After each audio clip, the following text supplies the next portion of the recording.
And somebody's going to drop to the bear. There will be, I guarantee you, there's something weird that happens, and there's going to be a name there that we're not talking about that we never for in a million years thought was going to be available at 11. I don't know who, but there's going to be one. Yeah, now all of a sudden Elliot's going to be gone. I'm disappointed. We're working kind of together on that. Scoreboard update. From the Chicago Wolves Update Studio, I'm Chris Ranji. Flexible and affordable season ticket plans are available at ChicagoWolves.com. I keep thinking of Murph sneezes from, you haven't played those in a while. Way back, well, they were actually better than the rest of the show. Wasn't it like a voicemail or something? Wasn't it on?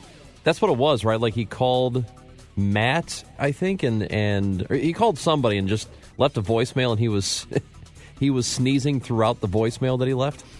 Who was it? Murph. I don't. Hey, wait a minute.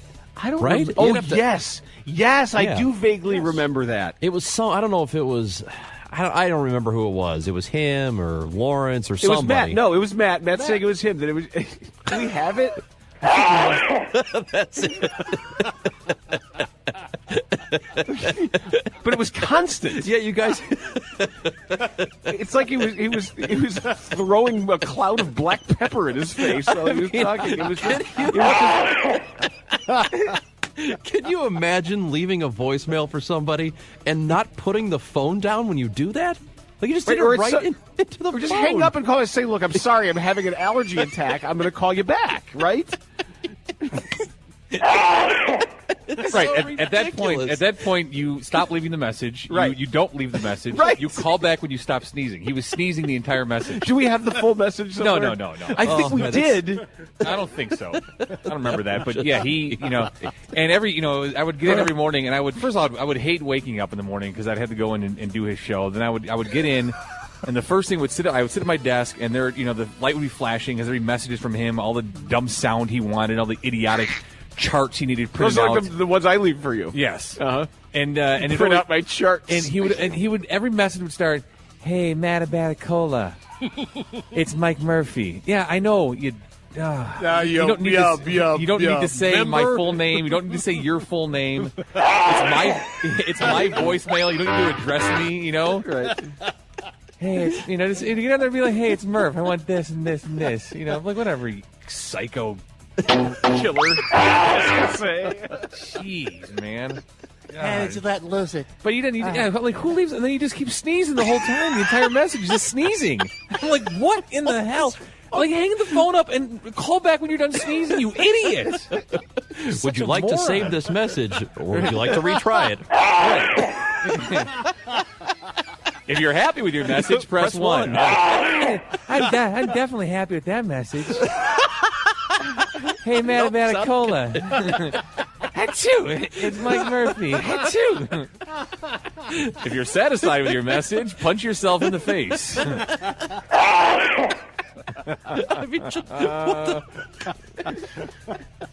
I'd forgotten all about that. Ridiculous. Oh, my gosh. This day just went from a 2 to a -4. Thanks.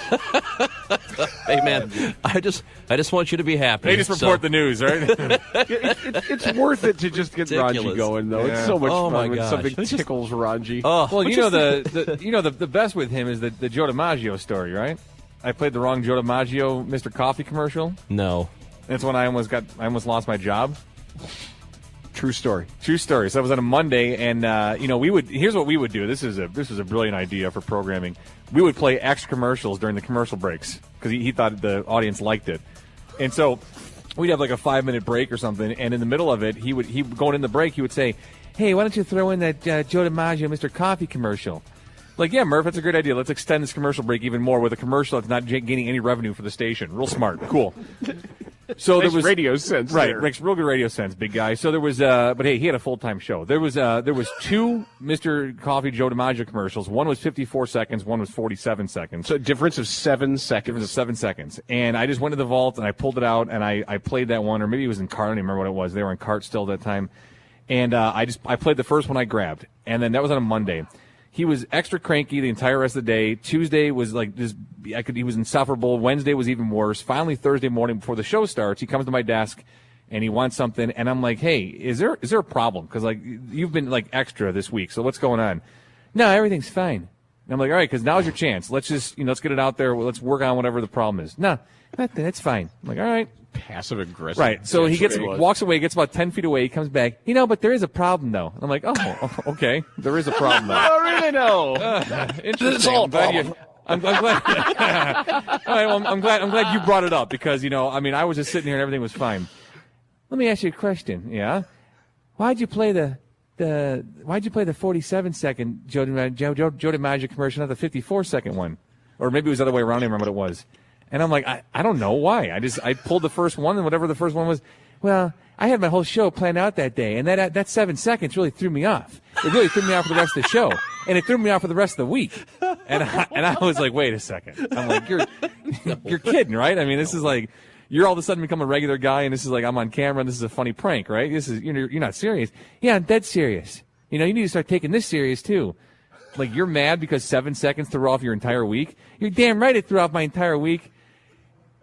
Now, it was at that point, Chris, that I could have been fired for what took place. Let's look 7 seconds. 7 seconds. Threw off his entire week. There's just of no a way commercial that was played to extend a commercial break that didn't generate any revenue for the station. Mm-hmm.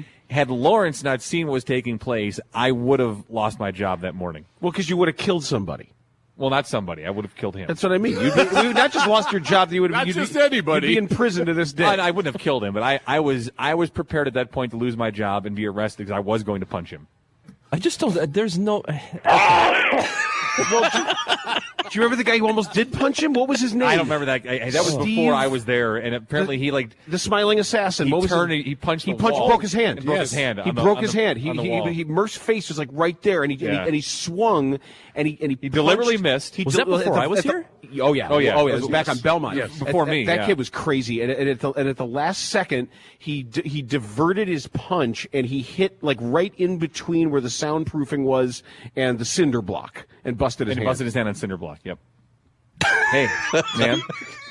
And feel so your it pain. was. Feel your pain, brother. Oh man, that is awesome. So 7 Let's go. seconds, man. Threw him off. All right, yeah. Let's sorry. get the update, and then Well, we got Zach attack. Now, let's not even do it. The Cubs are playing Milwaukee tonight at Wrigley unless it rains. White Sox will have Arrieta pitches tonight. White Sox have Jose Quintana. They try for the sweep in Toronto. It's all I really need to know. All right.